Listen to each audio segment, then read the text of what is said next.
Hello and welcome to Optimal Game State. Today we're having a look at a minor set of changes that might have passed you by. It is in this Warcry Match Play Battle Pack. Now, Games Workshop typically have match play, narrative play, and open play as their kind of three ways of playing any of the games. Open play is largely a myth. You can just do whatever you want. Uh, Narrative play typically means playing campaigns. So you can have the Warcry campaign, work your way through Norwood, or the Ravage Coast, which recently came out in White Dwarf. And match play is typically the competitive one. Now, the reality is match play rules tend to be the ones that people play even in their casual games anyway. So while this particular battle pack is intended for match play only, you're going to be playing this in your campaigns. You're going to be playing it on your pickup games. And when I put together some Christmas games where there's a story ongoing, which will be breaking tons of rules, so technically will be open, I will implement these new changes. There are a bunch of things in that battle pack. It's definitely worth checking out. There's a ton of scenarios in there that look like they could be a lot of fun, but I am looking at the changes to the universal abilities. So there are three abilities that have changed here. So Respite used to be a triple, is now a double. Onslaught used to be a triple and is now a double. And the quad used to be Rampage. Now it's Reckoning, and it's got a bigger requirement on it than it did before. We're going to get into details on each of them as we go. So let's start with Respite. So it's the double, the lowest one. Okay, so fighter can use ability if they're within 1 inch of enemy. Cannot use it within inches of. A fighter cannot use this ability if they're within 1 inch of enemy fighters. Okay, so if you're in melee, you can't use the ability. Now, if you're stabbing someone with a spear and you're 2 inches out, you are going to be able to use it. Or if you take an action to back out, to withdraw, then or to disengage, then you would be able to use it at the end. All right. Okay, so remove a number of damage points allocated to this fighter equal to the value of the ability. It used to be a triple, now it's a double. It's going to be a lot more reliable because getting those double fives, double sixes are going to be a lot easier than it would have been getting a triple five or a triple six. Also, doubles tend to be the most common set of dice that you have floating around, so this might become more of a go-to. No, that's not right to say it. It's going to be used a lot more than it currently was. So as the triple, I have to admit, I have used it. I know a lot of people say it never gets used, but it does. Largely, it gets used in games where there's an assassination going on and you're trying to take out your enemy fighter. So they're incentivized to get a good triple and then to heal them up to keep them alive, because that's the victory for the game. But as a double, will be a lot more reliable, will be a lot more often to use it. So we probably can expect to see a little bit more of healing entering into the game. Now, I have the double draw from the Spirit Zone. So this is the Sylvanite ability. In theory, the Respite becoming a double reduces the value of it, but as you can see, this doesn't have that melee requirement. So the Sylvanite are still going to be able to get into fights and then use the ability. You'll see similar with the vampires as well. They have it after they take someone down, they're able to do a bit of healing. Now, one thing I did want to mention here is to strike them down. We might see this reaction get used a little bit more than it currently is. So it is very random. So you roll a dice on a 4+, only then do you get to roll, and then you're rolling a d6 to see 1 to 6 potential damage. If your opponent is able to use Respite more often, now obviously when it was a triple they were still able to use it, but more likely to use a double, then maybe strike them down might be more relevant. If they're sitting on 1 point and they're able to move away, then they could get 6 more wounds quite easily if they've got a double 6 ready to go. So that might be a case where you use strike them down. The key part I wanted to mention here is that as a double, it's going to be a lot more usable. Since it's more usable, we can expect more healing to happen in the game, which might make our fighters a little bit more survivable. So longer games, maybe? Less deaths? Here's another one. So this is Onslaught. So Onslaught really was the go-to. It was the one that you could just, without thinking, slap down a double and you're good to go. Changing it to a triple makes it a lot less likely. Now, the reason it was so good is because there are some fighters like Vexmore who have a low number of dice but high damage, and getting an extra dice is it is literally a multiplier, so they can get a lot of damage out of just that one extra part. So as a triple, it is still going to be quite good, and it will still be quite usable, but it's no longer in the double slot, which means doubles no longer have to compete against it, which is interesting.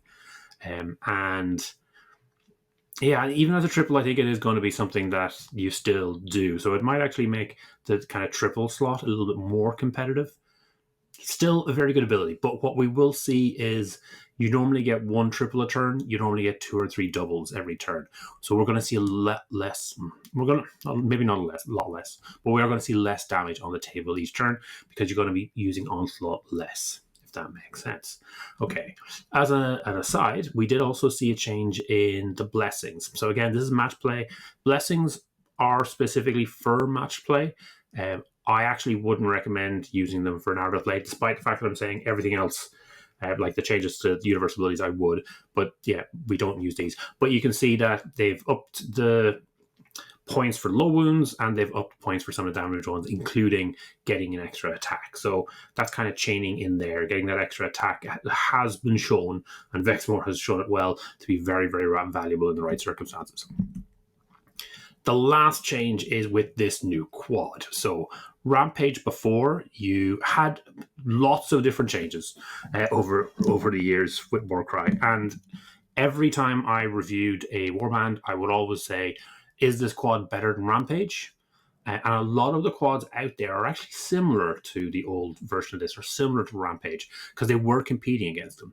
But it was such a great ability that often it would just go to, the quad that the faction had was fine, but you would just Rampage with it instead, because a move and an attack is just going to be better. Okay, the big change now is you only get to activate this ability if half of your fighters are down. So if you got a warband with 9 fighters in it, 5 of them need to be dead before you're able to activate Reckoning. So that is obviously a big limitation. It's very interesting. It's going to mean it's going to get used a lot less. You're probably not going to see it turn 1 or turn 2, maybe turn 3, more likely to be turn 4. It's a great ability. It can turn games, but we're going to see less of it. So again, that's going to be a big change. The other one is it only triggers the bonus attack action if you're within 1 inch of an enemy fighter. So that means no ranged, no reach. So yeah, spears or flails or bow reach. Now, obviously, you can move into 1 inch and then stab them with the spear, but you're not going to be able to stay out, use the reach, or shoot someone from range, which it would have been a nice option to have. But yeah, so that kind of locks this into a kind of a certain perspective.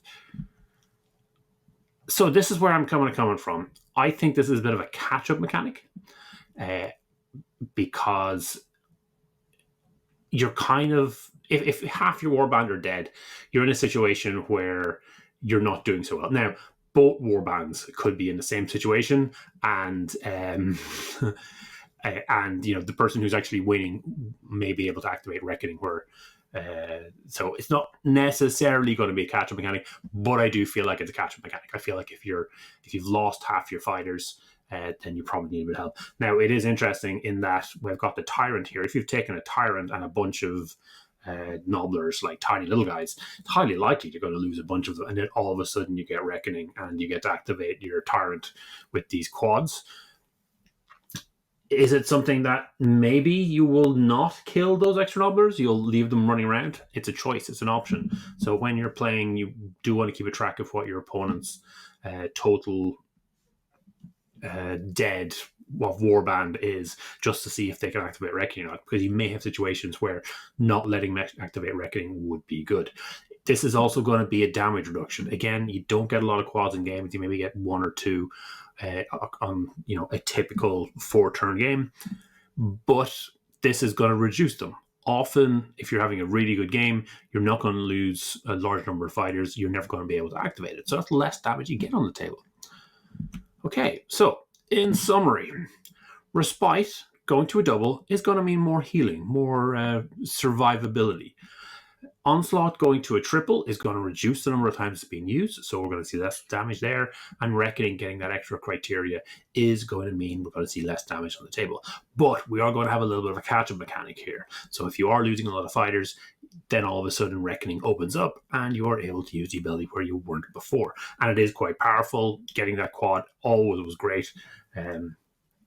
So interesting. I do think this is going to change a lot about how the game is played and how it's going to feel.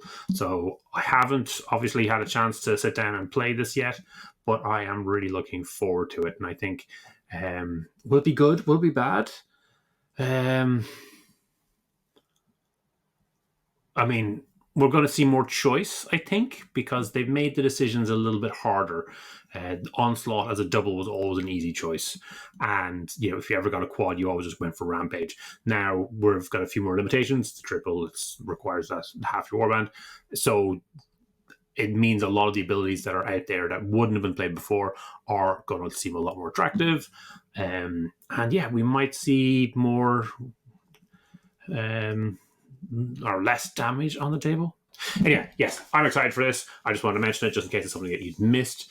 So yeah, please do give me some comments and let me know what you think of these changes. I like them. I think they're good. Thanks for making it all the way to the end. Hopefully you enjoyed this video. Each week I put up a new video talking about one of Games Workshop's specialist games. The goal is always to try and make the best possible two-player experience. If this is something you'd find interesting, please subscribe to the channel and comment to let me know what you'd like to see in future.